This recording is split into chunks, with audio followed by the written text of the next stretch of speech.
I am 2 weeks and 2 days post-op and almost 2 weeks post ovarian hyperstimulation syndrome. I ended up developing that really on my layover on the way back to the United States. So the day after the operation, I actually felt really good. I felt a little sore. I even tried to go for a jog, which don't recommend. I was still in Greece, and so I went to an island and walked around. I love jogging by the sea. I love jogging around the islands in Greece, and so I wanted to take advantage of a free day before I flew back. It was cold and raining, but I still did it. It did hurt a little, so I stopped and I walked. And next day I had to walk, I took public transportation, so I walked to the bus and then through the airport, and it's just quite a bit of movement, especially with luggage.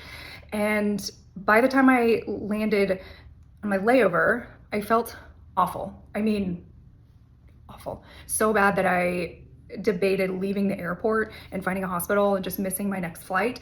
But I convinced myself to get on the flight, risk it, get back to the US, and then go from there. So that's what I did. I woke up about 3 o'clock in the morning after landing in the United States and tried to stand up and couldn't.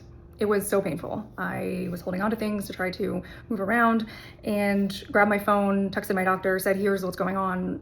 Do I go to the hospital or is this normal? And he said, definitely go to the hospital. Managed to get to the emergency clinic. I'm not quite sure how. It was a long 6-hour process. I really do not like the medical care here, especially when you don't have health insurance, but it is what it is. We thought it was an emergency situation.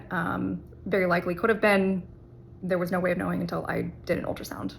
I had all the symptoms of what they call ovarian torsion, where your ovaries can become so enlarged that they actually twist. And then when they twist, it cuts blood supply to the organs, and you have to have an emergency surgery to untwist the ovaries and replenish the blood supply. Or you risk losing the ovaries. I really didn't want to freeze my eggs and then lose my ovaries, so I went straight to the hospital. Thankfully, at the hospital, they did an ultrasound and saw that my blood supply was normal, but they did say I had ovarian hyperstimulation syndrome. It's a bit of a mouthful. Ovarian hyperstimulation syndrome is a risk when you do an egg freezing or IVF cycle, when you do stimulation meds, essentially. It only, though all of the reports say that 1 to 2% of people get it, or women. I guess I was the 1 to 2%. Lucky me.